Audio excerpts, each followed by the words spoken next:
आंदोलन करणार आहेत का सांगाल? क्लस्टर विरोधातली परवानगी आपली महत्वाची नाकारली गेली। मी 8 ऑक्टोबरला राष्ट्रवादीचं अध्यक्षपद घेतलं. त्या दिवसापासून आजपर्यंत मी 28 आंदोलनं केली. मला कधीच कुठल्याही पोलीस स्टेशननी आंदोलन करण्यापासून रोखलं नाही, किंबहुना मला परवानगीच दिली. आज 27 तारखेला मी आंदोलन मला क्लस्टरच्या विरोधात करायचं होतं म्हणून मी पोलिसांची परवानगी मागितली. आणि मला आता आज जाणवतंय की कोणाच्या तरी सापाच्या शेपटीवर मी पाय दिला, कारण मला परवानगी नाकारली.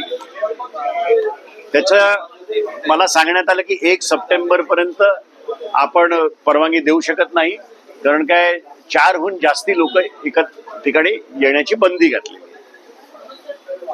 माझं त्यांना विचारणं एकच होतं की ठाण्याच्या नागरिकांना काही उत्तरं हवी आहेत, आणि ती उत्तरं जर ऑपोजिशनच्या पक्षांनी नाही विचारली तर कोण विचारणार?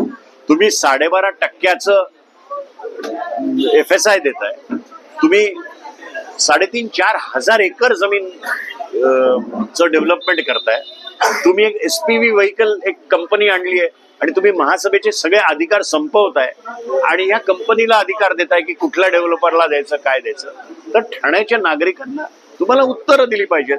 पहिलं, 31 MLD पाणी आपण शॉर्टेज असताना आणखी लाखो कुटुंब जे तुम्ही आणून बसवताय त्यांना पाणी कुठनं देणार आहात? सांडपाण्याची काय व्यवस्था आहे?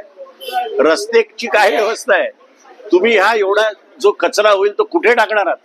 ह्या गोष्टी अनंतरित आहेत. यांची उत्तरं देण्यासाठी आमचा हा क्लस्टरवरचा मोर्चा होता. आपल्या माध्यमातून एवढंच सांगतो की पोलिसांनी नाही सांगितलं असलं तरी ठाणेकर नागरिक डोळे मिटून बसणार नाहीत. तुम्ही ठाण्याला विकाल आणि चूप बसून असं होणार नाही. 27 तारखेला आम्ही मोर्चा काढणारच. आम्ही आयुक्तांना सोमवारी जाऊन भेटणार आहोत. त्यांना सांगू की तुम्ही परवानगी देत असताना काही, जसं राहुल गांधीला 30 गोष्टी लिहून दिल्या, हे करू नका ते करू नका, तशा पद्धतीने तरी परवानगी द्या, पण आम्हाला परवानगी द्या, कारण की 27 तारखेला आम्ही 100% हा मोर्चा काढणार. प्रशासनाकडे उत्तरं नसतील अशी माझी समज आहे आणि म्हणून ते आपल्याला थांबवतात. कारण की आम्ही कशासाठी मोर्चा काढतोय? आम्हाला जर उत्तरं मिळाली तर विषयच नाही. त्यांनी सोमवार, मंगळवार, बुधवारी आम्हाला उत्तरं द्यावी. मोर्चा मी कॅन्सल करीन आणि आभार मानीन त्यांचे, पण त्यांची उत्तरं येत नाही म्हणून तर हा मोर्चा काढतोय.